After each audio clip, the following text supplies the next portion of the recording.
on est venu au Muséum et Connexions pour présenter nos solutions, notamment une solution de chasse au trésor interactive. Donc, le but, c'est d'utiliser la technologie pour valoriser les lieux culturels et pouvoir jouer en famille en découvrant ces lieux.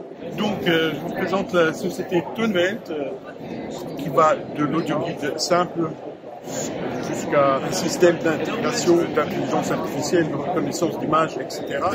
Et de ce côté, vous avez Cartonic, qui est donc une marque ukrainienne, à Kiev, qui donc produit des puzzles 3D en carton recyclé.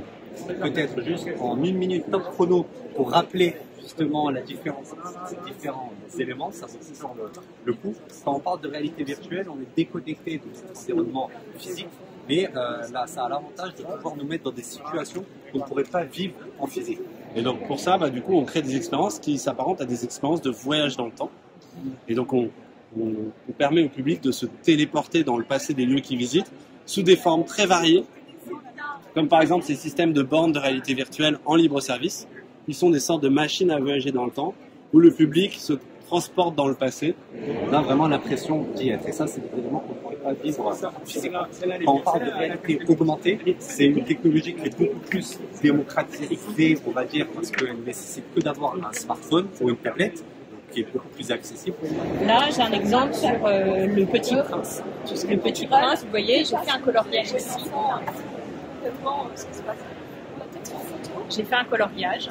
Ce coloriage-là, je l'ai pris en photo à travers l'application. Et quand j'ai fait ma photo, mon coloriage s'anime pour me réciter l'histoire. C'est pas de se préparer à être ouvert à l'abri de sa chambre verte. On va prendre un exemple d'un support physique qui est une reproduction de Nefertiti.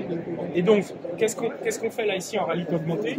On rhabille la statue, on rhabille le facsimilé, et on va rajouter autour des informations contextuelles. Ça, c'est aussi une forme d'expérience immersive qui permet d'engager et de raconter des choses qu'on ne pourrait pas montrer. Et c'est tout l'intérêt justement de ces technologies. Et on a aussi d'autres exposants.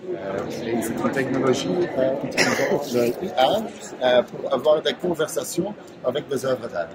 Ici, c'est une peinture de Jenny Montigny. Pourquoi es-tu si triste? La vie à la ferme est souvent difficile. Les journées sont longues et le travail ne manque jamais. Nous faisons de notre mieux pour subvenir à nos besoins, mais la pauvreté et les inégalités rendent les choses compliquées. Cela pèse parfois sur le cœur.